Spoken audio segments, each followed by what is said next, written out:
pour qu'il y ait un échange entre ces jeunes et un autre poète, un illustre écrivain guadeloupéen qu'est Daniel Maximin et qui connaît très bien Saint John Perse.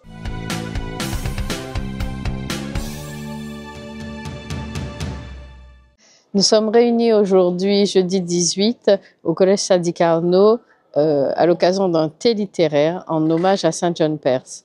Le Collège Sadi Carnot a répondu à l'appel de la ville de Pointe-à-Pitre pour rendre hommage à cet illustre pointois qu'est Saint John Perse à l'occasion du cinquantenaire de sa disparition.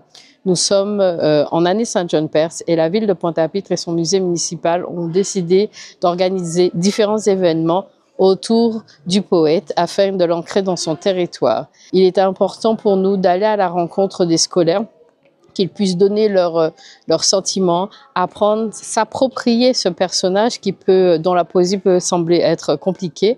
Et le collège Sadi Carnot a répondu à cet appel et je tiens particulièrement à remercier Madame Gaëlle qui, avec sa classe de 3e A, a réalisé cet événement. Voilà, avec des jeunes motivés qui ont fait des recherches sur le personnage et qui ont voulu tout de suite nous faire un rendu de leurs recherches. Alors, nous sommes en début d'année scolaire. Lorsque Madame Katharina Jacobson, qui est la directrice du musée Saint John Perse, m'a contactée pour un travail scolaire, pour un hommage à Saint John Perse, tout de suite, bien évidemment, j'ai répondu oui. Et puis après, je me suis dit, mais mon Dieu, mais est-ce qu'on aura le temps? Et finalement, donc j'ai tout de suite demandé aux élèves de se mettre au travail. Alors, il faut savoir que nos élèves sont pour la plupart de Pointe-à-Pitre.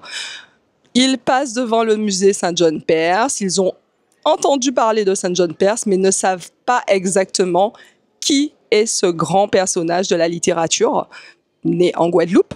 Donc, je leur ai demandé de faire un travail de recherche au préalable sur la personne de Saint John Perse.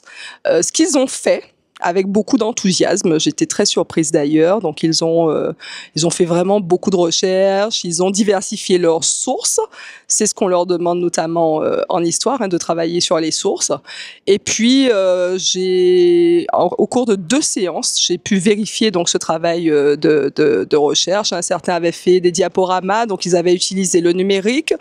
D'autres ont fait des recherches et ont pris des notes. Ils ont fait des exposés, donc voilà, ils ont eu très peu de temps, mais d'une manière générale, toute la classe s'est vraiment investie. Ils ont imprimé des portraits, ils ont voulu faire une exposition. Il y a eu un réel enthousiasme en très très peu de temps.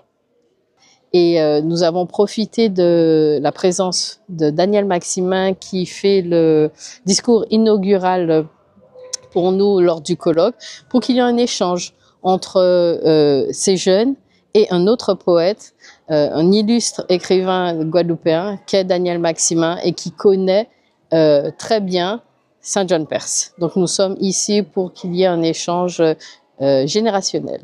Donc le colloque international Saint John Perse aura lieu vendredi, samedi et dimanche au Memorial Act. Vous êtes tous attendus nombreux.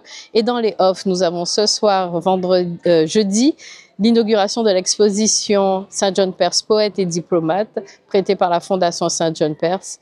Et demain, l'inauguration d'une fresque créée par Stick, l'artiste, au niveau de la maison natale de Saint John Perse. Et puis samedi, un récital avec Mylène Alexis Garel et Leïla Brédan.